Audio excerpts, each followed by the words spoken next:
स्वागत करता हूं अपने YouTube चैनल शिवम ट्यूटोरियल में। दोस्तों, आज की इस वीडियो में हम बात करने वाले हैं Bihar post matric scholarship session 2024-25 के बारे में। बिहार के एजुकेशन डिपार्टमेंट की तरफ से एक ऑफिशियल नोटिफिकेशन है वो जारी किया गया है।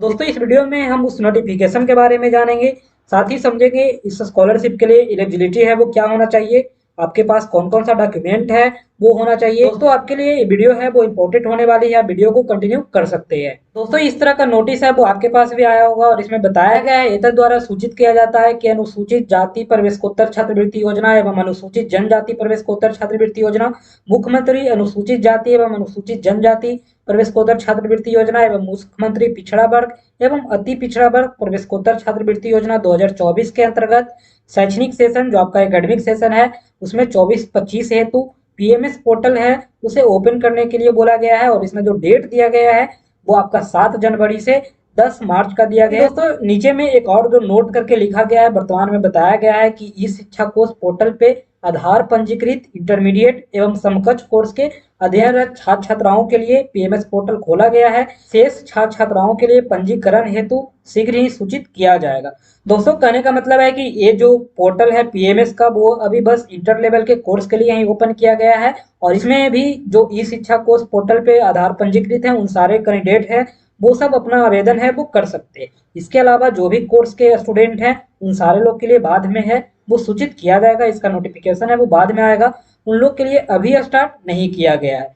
तो जो भी लोग इंटरमीडिएट में है वो सारे लोग अपना रजिस्ट्रेशन है वो कर सकते हैं। पोस्ट मैट्रिक स्कॉलरशिप के लिए एलिजिबिलिटी के बारे में बात करें तो एलिजिबिलिटी में सबसे पहले स्टूडेंट को बिहार का होना चाहिए, यानी बिहार का प्रॉपर अगर रेसिडेंट है तो ही जा करके वो इस स्कॉलरशिप के लिए आवेदन कर सकता है। इसके अलावा वो जहाँ पढ़ाई कर रहे हैं वो कॉलेज है वो बिहार में होना चाहिए। अगर आप ईबीसी और बीसी कैटेगरी के स्टूडेंट हैं तो आपका कॉलेज भी बिहार में होना चाहिए और आप स्टूडेंट भी बिहार के हो तो ही आप आवेदन कर सकते हो।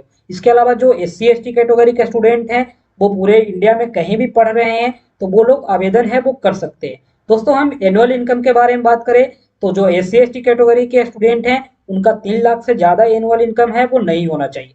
वहीं BC और EBC कैटेगरी के स्टूडेंट हैं उनका 2.5 लाख से ज़्यादा है वो नहीं होना चाहिए। तो हालांकि एनुअल इनकम है वो समय समय पे घटाया या बढ़ाया जाता है, तो आपको कभी कभी यहाँ पे EBC और BC के लिए मिल जाएगा कि एनुअल इनकम 3 लाख से ज़्यादा नहीं होना चाहिए।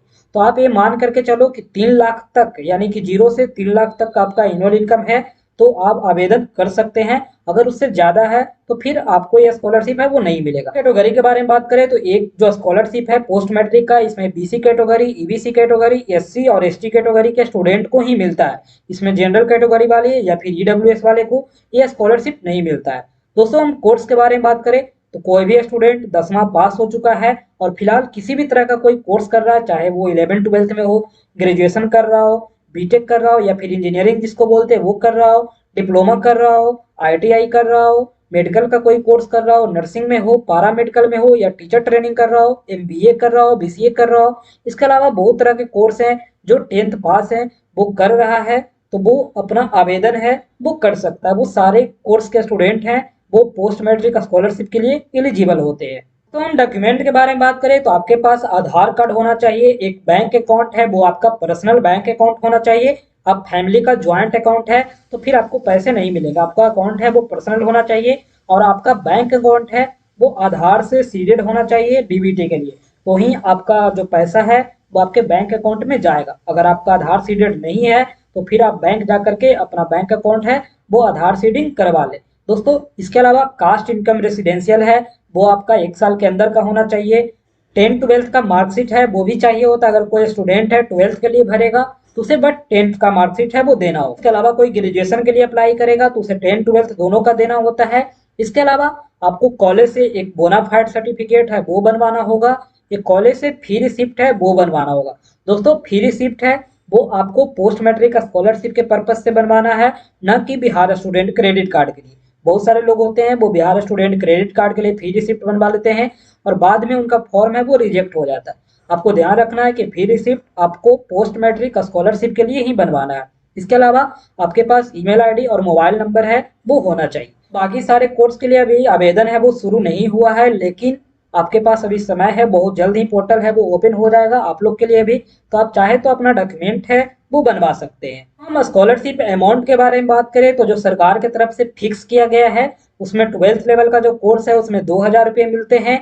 उसके अलावा जो ग्रेजुएशन लेवल का कोर्स है उसमें 5,000 रुपये तक मिलता है।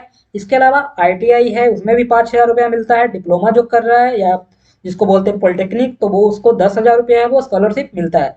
इसके अलावा बीटेक कर रहा है, मेडिकल का कोर्स है, लॉ का कोर्स है, मैनेजमेंट का कोर्स है तो इसमें 15,000 रुपये तक का स्कॉलरशिप का प्रावधान है वो सरकार की तरफ से किया गया है। लेकिन जब आप फॉर्म फिलअप करते हो तो आपको पैसा ज्यादा या कम भी मिल सकता है। तो स्कॉलरशिप अमाउंट है वो गवर्नमेंट पेपर में इतना ही शो करता है, लेकिन आपका हो सकता है कि बहुत ज्यादा मिल जाए, कभी कभी कुछ स्टूडेंट को बहुत ज्यादा मिल जाता है तो कुछ लोग को बहुत कम भी मिल जाता है। तो ये आपके लक के ऊपर है या फिर जो भी आपके डिस्ट्रिक्ट का चेकर मेकर जो भी वेरीफाई करते हैं उन लोग पे डिपेंड करता है कि वो अमाउंट है वो कितना दे रहे हैं। तो दोस्तों ये सारी बेसिक जानकारी थी स्कॉलरशिप के बारे में। अगर वीडियो पसंद आए तो लाइक करें, अपने दोस्तों में शेयर करें और किसी भी तरह का कोई इन्फॉर्मेशन चाहिए आप जरूर कमेंट करें। Thank you.